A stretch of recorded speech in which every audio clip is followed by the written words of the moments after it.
कहती है, स्कंद पुराण कहती है कि 20,600 नदियों का स्नान अगर संसार के लोग एक साथ ना कर पाए तो किसी बेलपत्री के वृक्ष के नीचे बैठकर उस बेलपत्री को जल समर्पित कर कर उसी के जल का सींचन अगर अपने मस्तक पर कर लेता है तो 20,600 नदियों के पवित्र स्नान का फल उसको तुरंत प्राप्त हो जाए, तुरंत।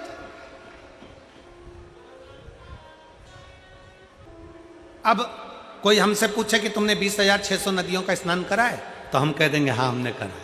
कर कहना हाँ हमने 20,600 नदियों का स्नान करा है। कब करा? तो कहना बेलपत्री के वृक्ष के नीचे जल चढ़ाया, उसी जल को अपने ऊपर छींट लिया, मतलब 20,600 नदियों का स्नान हमारा उसी पल उसी घड़ हो गया, उसी घड़ी हो गया।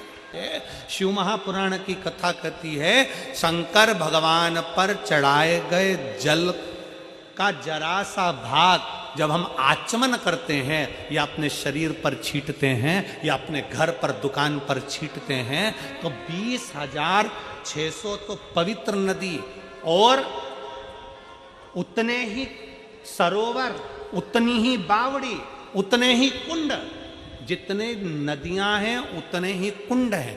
20,600 कुंड, 20,600 बावड़ी, 20,600 तालाब, 20,600 पोखर, ऐसे ना जाने कितने पवित्र पवित्र कुंड, ना जाने कितने कितनी बावड़ियां, ना जाने कितने कितने सरोवर, ना जाने कितने कितनी नदियां। शिव महापुराण की कथा कहती है बेलपत्री के वृक्ष के नीचे चढ़ाए गए जल का छींचन करने से 20,600 नदियों के स्नान का फल मिल जाता है और शंकर भगवान पर चढ़ाए हुए जल का आचमन कर लेने से या अपने ऊपर छींट लेने से, घर पर छींट लेने से सारे पृथ्वी के जितने कुंड, बावड़ी और नदियां हैं सबके फल हमें उसी क्षण प्राप्त हो जाते हैं, उसी क्षण प्राप्त हो, उसी पल प्राप्त हो।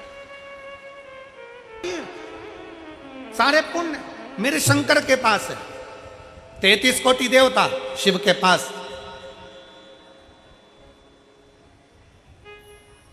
सत्ता को, धन को अगर प्राप्त करना है तो ऐसी कौन सी जगह है जहां बैठकर हम भगवान को, उस लक्ष्मी को, सुख को प्राप्त कर सकते हैं।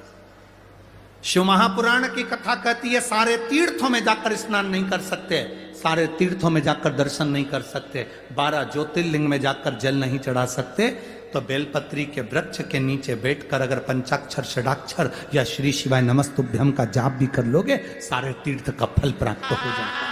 एक बेलपत्र का वृक्ष कौटि कौटि पुण्य का भागी, बहुत सुख देने वाला होता है, जिसके नीचे लक्ष्मी भी है, कुबेर भी है, ब्रह्मा भी है, ब्रह्माणी भी है, इंद्र भी है, इंद्राणी भी है, नारायण भी है, शिव भी है, पार्वती भी है, 64 योगिनियां, 33 कोटि देवता सब बेलपत्री के वृक्ष के नीचे विराजमान होते हैं। एक बेलपत्र का वृक्ष।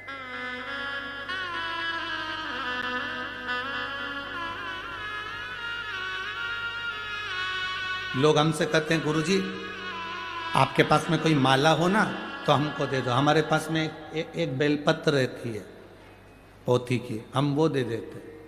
क्यों? पद्म पुराण में लिखा है, गर्ग संहिता में लिखा है, स्कंद पुराण में लिखा है, शिव महापुराण में लिखा है।